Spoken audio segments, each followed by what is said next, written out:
de la gare multimodale. Nous avons rencontré Guillaume Pépin, le président de la SNCF, Stéphane Volant, son secrétaire général, Gérard Blaise, qui est en charge de ces problèmes à la SNCF à Paris. Nous avons pris plusieurs contacts chez Réseau Ferré de France avec le préfet d'Épine, qui est entre autres président de la liaison Turin,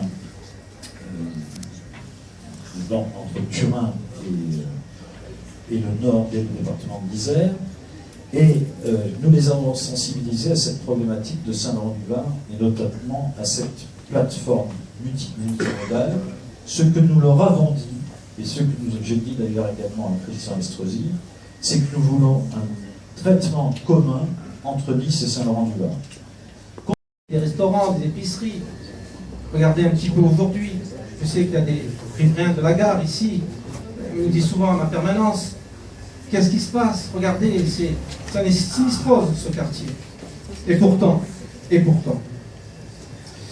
Donc aujourd'hui, je souhaite, avec mon équipe, reprendre tout ce quartier. Quand vous voyez la rue Enfoncy, le long du quai, et les usagers de la gare ne peuvent même plus se garer car le parking et la crèche sont toujours pleins. Il faut faire quelque chose pour les Laurentins qui partent tous les matins, souvent très tôt. Évaluer et travailler en partenariat. Un parking important devra accompagner la création du pôle multimodal, que Michel tout à l'heure a cité. Et qu'en est-il de ce pôle multimodal aujourd'hui? On n'en sait rien. Et pourtant, ce sont des enjeux importants. Et notre ville doit être à l'initiative d'une table ronde avec RFF et la métropole pour ne pas subir comme trop souvent, et nous devons choisir. Et il y avait une question, disant mais à quoi sert finalement la métropole? À quoi sert la métropole? Vous savez, c'est toujours pareil, si on ne veut rien faire, elle ne sert à rien. Et la métropole aujourd'hui, le maire est de droit vice-président. Il est vice-président du conseil général. Il est maire de la commune. Si vous n'avez aucun pouvoir avec ces trois titres, autant rester à la maison. Comment? Je vous invite à lire la charte des maires concernant la métropole. Vous verrez, et vous allez être surpris. La charte le dit très clairement. Rien ne peut se faire dans les communes sans l'aval du maire. Rien ne peut se faire.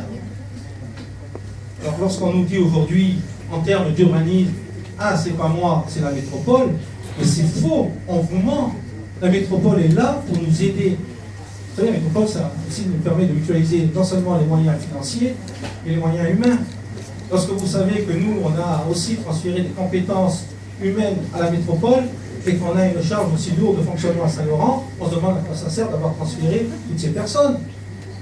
Alors, c'est vrai que la métropole aujourd'hui peut faire peur, mais faire peur pourquoi? Au contraire, nous avec Christian Estrosi, nous avons d'excellentes relations, je ne devrais pas trop le dire, parce qu'on a dit la question, d'excellentes relations. Ce qui va permettre aujourd'hui de faire avancer nos dossiers. Et la métropole aussi attend de nous aussi. Demandez aux autres communes si, lorsqu'ils ont un dossier à défendre, ils ne défendent pas. Voyez que Cagnes n'aboutit pas sur ces projets ou les autres. En 1995, élection municipale de maire, Louis Nègre et Henri Revel. En 2014, regardez la différence de ces deux villes.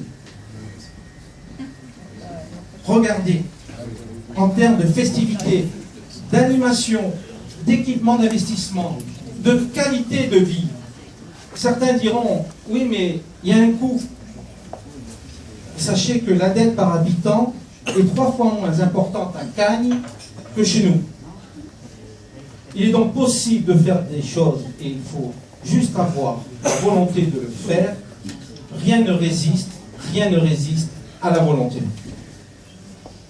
Notre ville a pris du retard, mais nous pouvons le rattraper. Et rattraper dans l'avenir. D'où le slogan « Agir pour l'avenir de Saint-Laurent-du-Var ». Ça y est, elle va sortir. Elle est dans les cartons. Ça va être signé. Eric Ciotti s'occupe de tout. Ça va être signé. Ce que je veux vous dire, c'est que depuis 18 ans, il est inacceptable que lors des départs d'un feu ou de l'assistance à une personne, il faille attendre l'arrivée des pompiers basés à 15 minutes de là. La vie des Laurentins n'a pas de prix. J'ai assisté à une semaine à un accident au centre-ville. Croyez-moi, les pompiers font ce qu'ils peuvent, mais heureusement qu'il y a aussi des gens bénévoles qui ont des notions de secourisme, même si ce n'était pas très grave. Mais comment une ville de 30 000 habitants depuis des années ne s'est jamais dotée de cette caserne de pompiers? On se demande ce qu'a fait le maire sortant depuis 18 ans.